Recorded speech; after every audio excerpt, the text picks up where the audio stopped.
Alors, il s'agit de la céramique. Céramique, pourtant, dites donc, quand on remonte à il y a...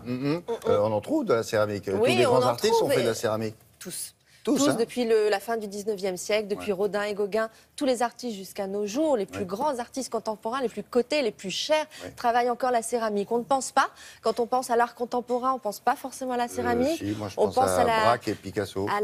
Oui, aussi, mais je parle d'art contemporain. Là, on est déjà dans les artistes modernes, avant-guerre, après-guerre. Picasso, c'est la période de Valoris, dans les années 60, 70. Effectivement, c'était une grosse période pour la céramique en France, pour l'art de la céramique. Mais c'est vrai qu'on s'imagine que ça reste confidentiel ou que ça concerne les arts de la table. Mais non, la céramique est encore travaillée dans l'art aujourd'hui encore parce que après cette tendance qu'il y a eu dans l'art contemporain de travailler avec les médias, les enregistrements vidéo, les ordinateurs, on se rend compte que les artistes reviennent. On se rend compte de ça sur les salons d'art contemporain qui reviennent à la peinture, qui reviennent à la sculpture et la céramique est apprise dans les écoles d'art. Donc ce travail-là est vraiment fait partie de l'art contemporain vraiment en tant que tel, mais c'est pourtant quelque chose de très fragile parce que c'est comme du verre, ça se casse et que le résultat, on n'est pas toujours sûr de ce que ça va donner. Donc ils ont réuni dans 2 lieux et ça c'est la bonne idée parce qu'il y a une double exposition. Alors elles peuvent se voir séparément, mais c'est bien de les voir ensemble, elles sont complémentaires.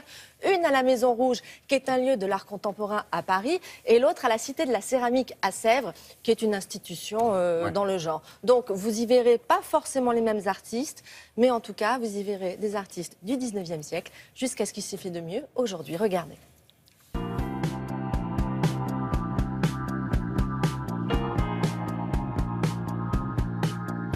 Le premier artiste qu'on montre est Gauguin.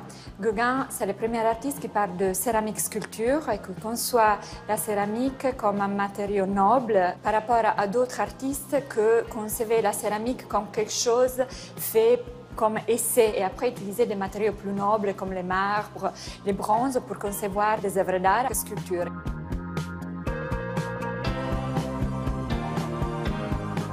Parmi les artistes incontournables, on a bien évidemment Picasso. On a choisi de représenter la série des Tanagra qu'il a créée à partir des années 50 à Valoris, lieu emblématique de la céramique française de l'époque. Dans l'exposition, on a choisi de dédier 8 salles monographiques à 8 artistes qu'on considère un peu les protagonistes sur la scène de la céramique aujourd'hui. Parmi ces artistes, il y a Thomas Schutte, un artiste allemand très connu qui a commencé vraiment tôt, à la fin des années 80, qui continue aujourd'hui avec des thématiques assez récurrentes. Il fait souvent des bustes de femmes ou des masques grotesques assez forts. Qu'on a choisi de montrer à côté d'autres masques de Joan Cariès, un artiste du début du siècle par exemple.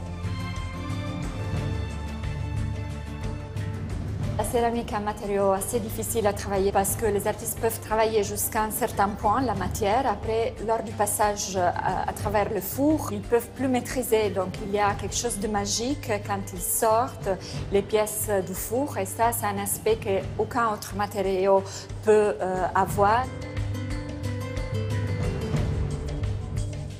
On trouve dans l'exposition des sculptures qui font presque 2-3 cm jusqu'à des grandes installations qui vont couvrir et qui vont se déployer sur des mètres et des mètres. C'est un matériau vraiment qui permet toutes sortes d'expérimentations aux artistes.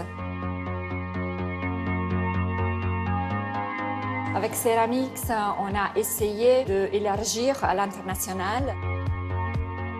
Donc vous trouvez aussi des salles dédiées aux artistes américains, Amérique du Nord, Amérique du Sud.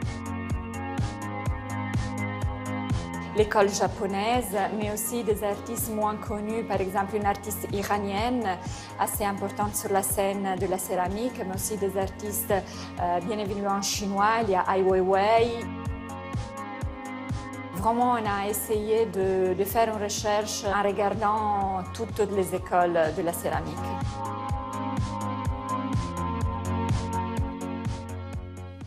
c'est un artiste connu, celui-ci. On vient de voir le des dernier, petits là. grains de riz Ai Oui. Weiwei. Ah, c'est Ai Weiwei. Voilà, Ah, un artiste d'accord. chinois. Ce sont des petits grains de riz. Ce qui est étonnant avec la céramique, c'est qu'on se rend compte que ça donne au final des résultats très différents. voilà, on regardez. dirait que ce sont des matières différentes alors que Ça, c'est de la céramique. On a vu un Le sac en sac tout à cuir. l'heure, oui. Un Le sac en sac, cuir, oui. c'est de la Incroyable. céramique. Et je vous assure que même de près, j'avais du mal à le croire. On avait envie de toucher.